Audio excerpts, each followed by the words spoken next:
Ở đây. Ai mua xe cho con? Thích không?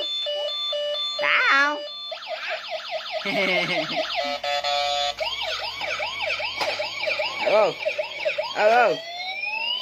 Ừ. Ừ.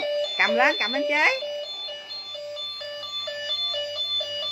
Ai mua xe cho bé Bảo?